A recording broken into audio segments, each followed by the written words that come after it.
Olá, gente, tudo bem? Então, nesta aula de número 3, a gente finaliza nosso estudo sobre o Doraemon e vamos pegar a parte de coloração. Vamos lá?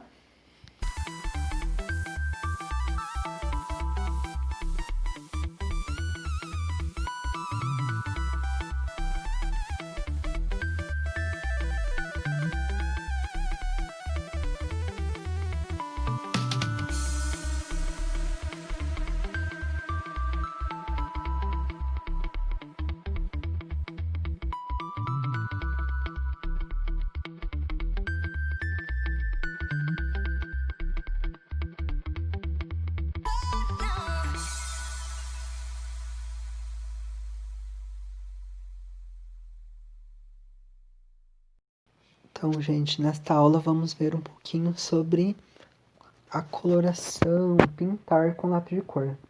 Algumas coisas mais técnicas.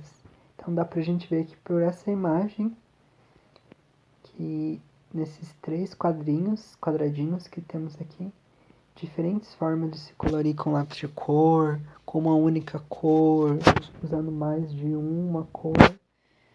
Então a gente vai se basear pela tabela do site da Magali Gouveia. Então ela vai classificar aqui o pintar com lápis de cor, o sombreado. Então você usa uma ponta bem afiada e você pinta com ele lateralmente, ou seja, mais deitado. Você vai começar passando com um lápis mais fraco, indo para o mais escuro, ou do mais escuro indo para o mais claro. O tracejado é pintar com lápis de cor em tracejado. Significa pintar utilizando linhas de forma rápida, regular, com diferentes espaçamentos. Esta técnica principal é principalmente utilizada para técnica mista de pastel seco, cuidando de fazer pouca pressão com lápis e unindo mais as linhas entre si. O tracejado, que é uma derivação do o tracejado cruzado, que é uma derivação do tracejado. Então, trata-se de linhas tracejadas sobrepostas em diferentes direções.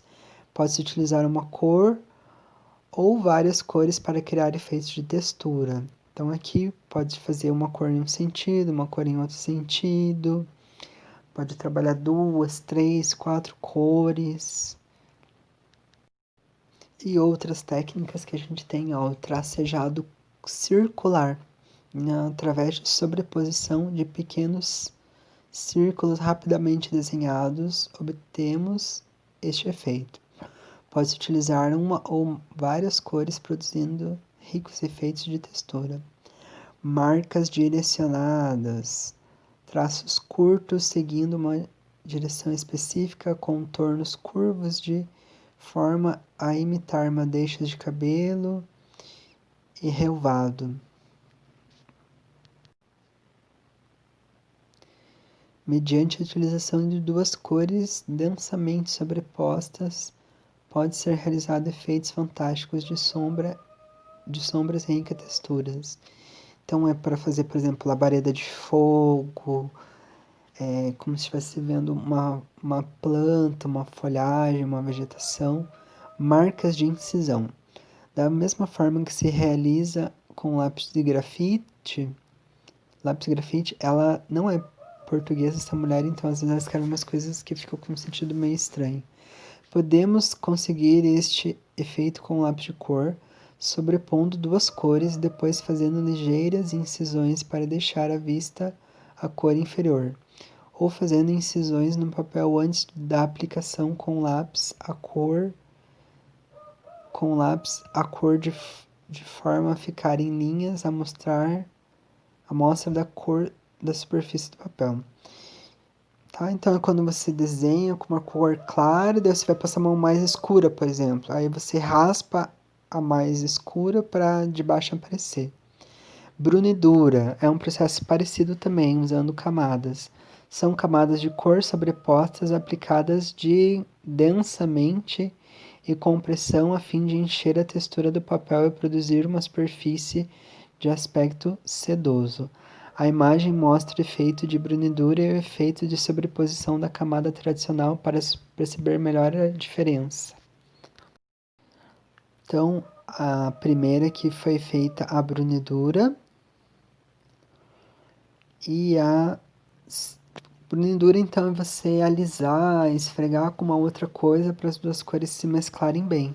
E do lado direito não foi feita a brunidura, só uma sobreposição. Então, para fazer o trabalho de hoje, a gente vai precisar daquele desenho que a gente fez no Doraemon e a arte finalizou. Lápis de cor, apontador e eu vou usar um potinho para pôr o resto do lápis apontado. Então, a primeira coisa é escolher as cores do Doraemon. O Doraemon não tem muitas cores, então é vermelho, azul, amarelo. E é isso, ó. Apontar bem o lápis. E eu vou começar pintando em aquele que ele fala de tracejado circular, tá? Eu não vou pintar em sentido vai e vem. Eu vou fazer a pintura num sentido mais circular. Então eu estou começando com uma cor clara, depois eu vou utilizar a cor escura. A outra coisa que é interessante falar, esse movimento mais circular na hora de pintar também evita que você está pintando, riscando e aí o tracejado passe do limite, por exemplo. Ah, não era para pintar para fora, sabe? Coisas assim. O risco. Então ele dá um controle maior nesse sentido. Agora vocês vão ver que eu vou começar a reforçar um pouco a cor. Ó. Então vou começar ela clara e vou escurecendo, pelo menos nessa parte aqui que vocês estão vendo. Do corpo dele, né? Comecei com um lápis azul bem clarinho.